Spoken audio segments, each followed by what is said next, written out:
Welcome to the Power in Motion podcast, the show for women who want to develop a kinder relationship with their body so you can feel healthy, happy, and confident without restricting food, doing torturous exercise, or constantly worrying about the number on the scale. I'm your host, Kim Hagel, size-inclusive fitness specialist and certified non-diet health and life coach specializing in body image. This podcast is here to provide weight-neutral, health at every size aligned information and coaching on sustainable habits and mindset shifts so you can feel your very best in the body you have right now. Let's lace up our runners and go for a walk while we chat. Hey, welcome back to the Power in Motion podcast. Today I want to talk about honoring our desires. So right off the top, big question for you. Do you honor your desires? Do you even know what you desire? I'm bringing this topic forward today because this came up for me recently in the coaching program that I'm a part of, where we were asked this same exact question, and I recognized something about myself. I realized that I have and do honor my desires in life, but only when I feel like I don't have a choice. So, as a couple of examples, I can think back to way back when I was working as a nurse and really wanted to be home with my kids when they were little for at least a while, right? Not forever, but for at least a while. And I felt like I couldn't just honor that desire. I couldn't just quit my job. So I asked for part-time, and that request was denied. So, I tried going back and I tried working full-time for a little while, and it was just so emotionally and mentally exhausting. I had to have a breakdown before I could leave that job. And I had to have a backup plan, something that I was going to work at when I left. I can even think back to, wanting to leave my first marriage for several years. I knew it was not a healthy situation. I knew it wasn't the best place for me. I knew it wasn't the best environment for my kids to grow up in, but I toughed it out because that's what you do until I felt like I just couldn't anymore. And even starting a business, like if I think back, if I'm being honest with myself, I've wanted to have my own business my whole life. I've had that entrepreneurial spirit for as long as I can remember, but I didn't step into that desire until I quit my job and felt like I had to have something to do because I wasn't working in a day-to-day job. So I've had desires and I have honored them, but I've always felt the need to justify my choices, explain them. And I've had this belief like it's not okay to just say, hey, this current situation isn't working for me. I want to do this. This is what I really want. Instead, I feel like there has to be all of this strife and drama and hardship around choosing that thing which I want. It needs to seem like I have no other choice. So why am I sharing all of this? How is this all relevant? Well, as I've mentioned in previous episodes, I have been working at rewriting my website this summer.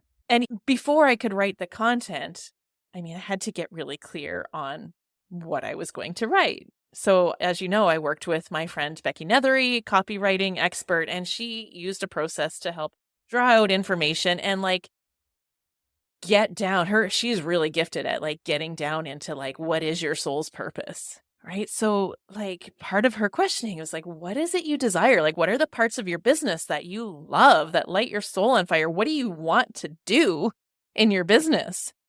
And I've always known, and still to this day have known, that my main passion is body acceptance coaching, helping women accept their bodies as they are today. And I have been doing that work. But whenever anybody asks me what I do, I say I'm a weight neutral personal trainer. I teach size inclusive fitness. I help women heal their relationship with movement. All of my branding and all of my messaging positioned me as a personal trainer first, more like I'm a personal trainer who talks about body acceptance. And I love personal training. Like, truth, I love movement. It's my first love. I will always work as a personal trainer. I don't want to walk away from that. But it's not my main passion. When we really boil it down, my true passion is supporting women to step into their power, to accept themselves fully and wholly, exactly as they are. And sure, movement is a part of that. And often it's a gateway into my world. Like, a lot of people are attracted to my work because I coach on movement in a different way. And that's great. But the truth is, when I start working with women, 99% of the time, at the root of their movement struggle is a body acceptance issue. That's the real heart of the issue. And it's where I have the greatest impact in working with that woman, because when a woman accepts her body and steps into a respectful, trusting relationship with her body, everything else falls into place. The movement and the food, it just happens naturally. And so much more happens. Like, when you are in relationship with your body, you are in your most powerful state, and all of those things that you desire in life become possible. And so, body acceptance coaching, this is what I want to focus on in my business and have always wanted to focus on in my business. But I've been kind of beating around the bush about it. I've been hiding behind this identity as a personal trainer.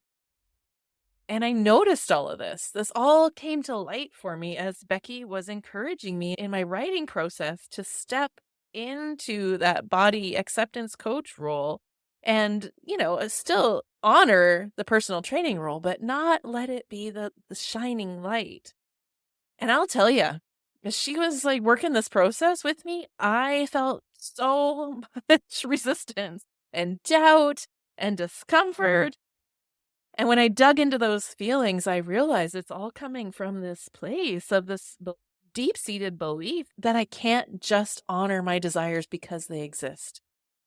I have to stick with the status quo. Like, it was working for me to be a personal trainer. My business is successful.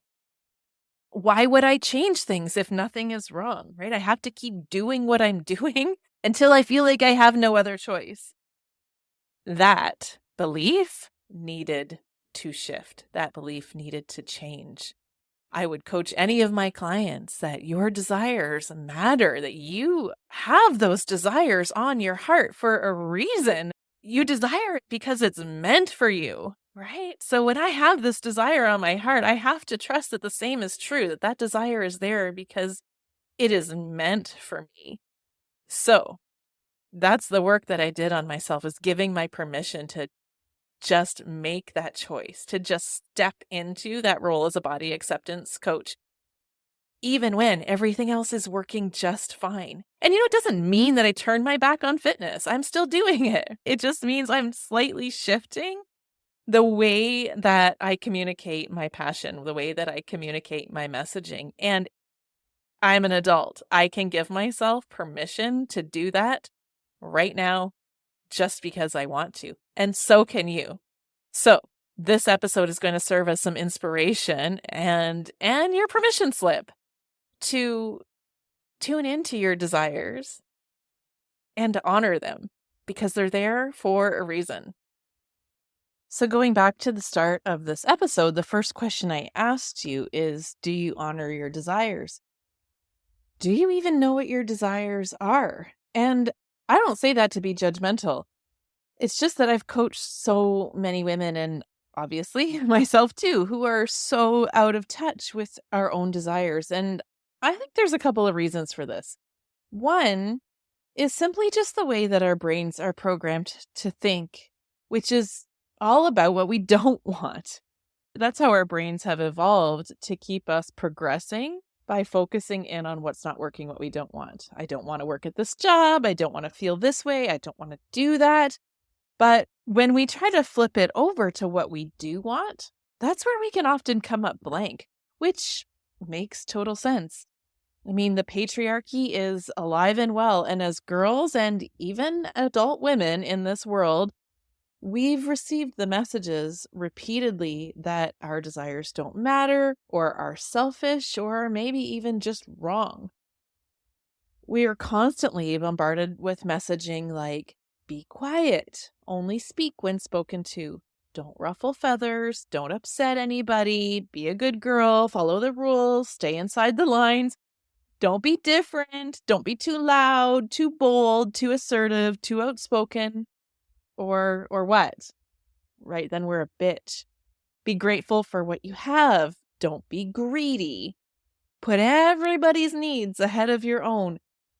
Think about this. How many times have you heard women being praised for being selfless? So obviously the flip side of that is you're selfish if you prioritize your own needs or self-care. All of these internalized messages leave us feeling like it's wrong to want something other than what we have. We fear being labeled as selfish or ungrateful. Like, who on earth do you think you are to want more out of life when there's people who are suffering or people with actual real problems in the world, right? Well, friend, this is absolute bullshit. And really, thinking about this way keeps everybody small. Yes, maintains the status quo, but that's exactly what halts progress and prevents change. It's a thought error to believe that honoring your desires means somebody else has to suffer. Like in meeting your needs and doing the things you want to do in life means you're not a good mom or you don't care about other people, when in fact it's actually quite the opposite. When we don't honor our desires or meet our needs, then how do we feel? We're left feeling inauthentic, overwhelmed, resentful, incomplete, like a failure, and just unhappy. So how good are we in any of our roles, motherhood, work, whatever, if that's how we feel? Is the world really receiving the best of us if we're filled with resentment and discontent? Absolutely not. So it's not true that looking after yourself and meeting your own needs means someone else has to suffer. That's scarcity thinking. There's plenty of joy, pleasure, support, and money to go around in this world. In fact, you owning your desires and stepping into them, taking action towards them, changes the world. Really, it does. When you feel lit up and excited and passionate, connected, and like you're living your purpose, that is your most powerful state. Just think about what you could achieve and how you would feel if you were living your life from this state. And wouldn't that benefit all of your relationships, your job, your career, and the world in general? And then even just imagine what the world would be like if we all did this. And yeah, for sure, that's going to require looking at some societal beliefs, some paradigms, and challenging the status quo. It's going to require looking at how you define being a good mom or being a contributor to your household or to your workplace or your worth as a provider or producer. All of those roles are going to be challenged as you step into your desires and own them. And it's going to feel really scary and uncomfortable for a bit, but that is true of anything that is outside our comfort zone. It's always uncomfortable at first. But possibility also exists outside of our comfort zone. What is possible if we move through that discomfort? Change is always uncomfortable. Think about some of the change makers, the women who have gone before us in life. Think about our great grandmothers who desired to have the right to vote or own land or have jobs, who were being arrested for burning their bras. Where would we be now without them? Think about Rosa Parks, who desired to sit where she wanted to sit on the bus. I mean, we still have a lot of work to do in terms of racial equality, but where would we be if she hadn't honored that desire? We as women today have a lot of freedoms thanks to the women who've gone before us. We really can do whatever we want in today's world, but we're still oppressed by societal bullshit and these outdated beliefs that we still have to be everything to everyone else all the time and put ourselves last.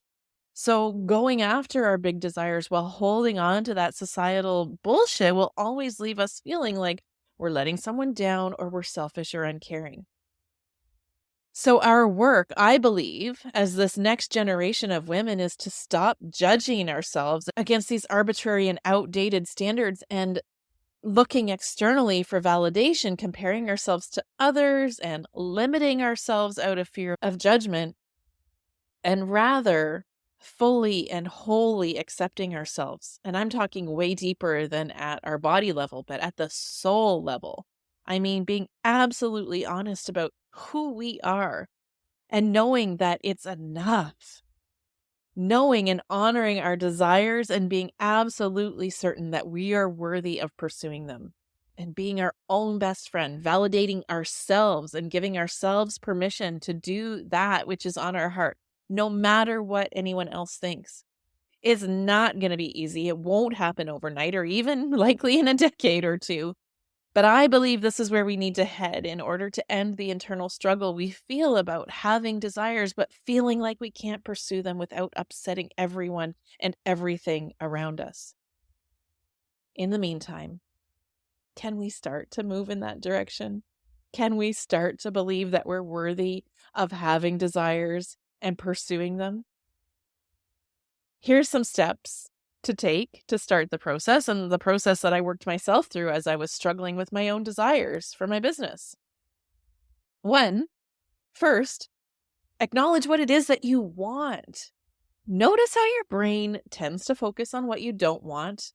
That's what brains do. It's normal. But see if you can stretch yourself to get clear on what it is you do desire. What do you like? What are you passionate about? What lights your soul on fire? What feels fun? How do you want to feel? Those are good questions to start getting clear on what you desire. And then step 2, notice all the objections your brain presents when you think about having this desire. See if you can engage in those stories your brain is offering you with curiosity. If your brain's telling you like nothing's going to get done, or your kids are going to suffer, or people will think you're selfish, see if you can question those thoughts. Ask, is that true? Are you sure that it's true? What if it is? What's the worst that can happen?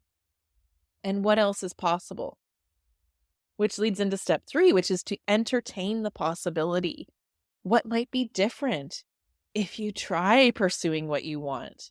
How will you feel if you do or have this thing that you desire?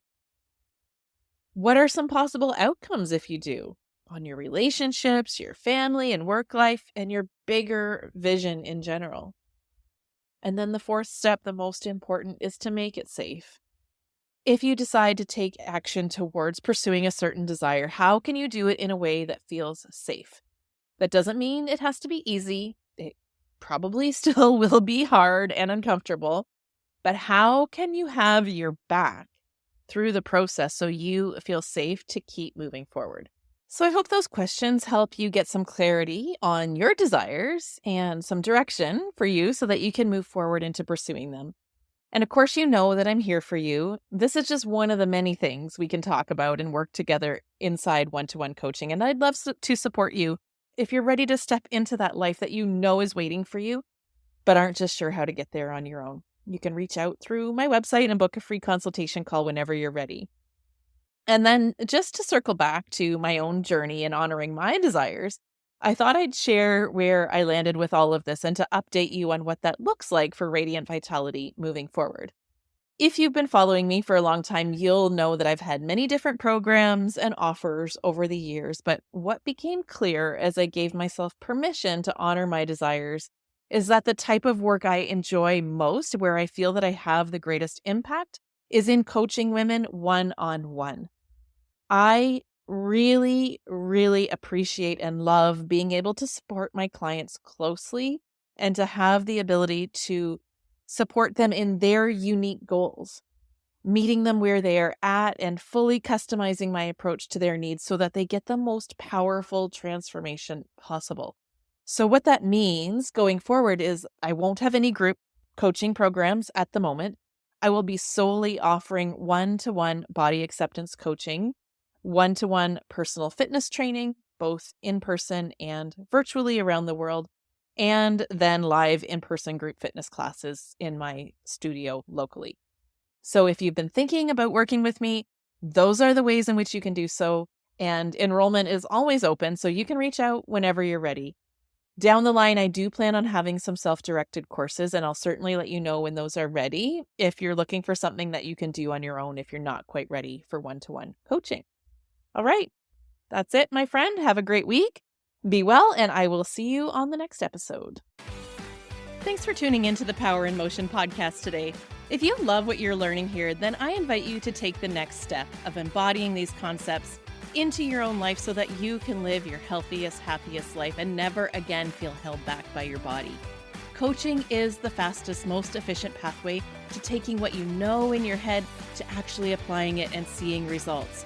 Whether you're looking to make changes around movement, food, body image, or all three, I'm here to help you nurture a kind, respectful, and trusting relationship with your body so you can feel your very best. Click the link in the show notes to book a free consultation, and together we'll uncover what's getting in the way of you having the results you want. You'll leave this call knowing exactly what you need to work on, and together we'll explore whether one of my coaching offers is a good fit for you. I can't wait to meet you.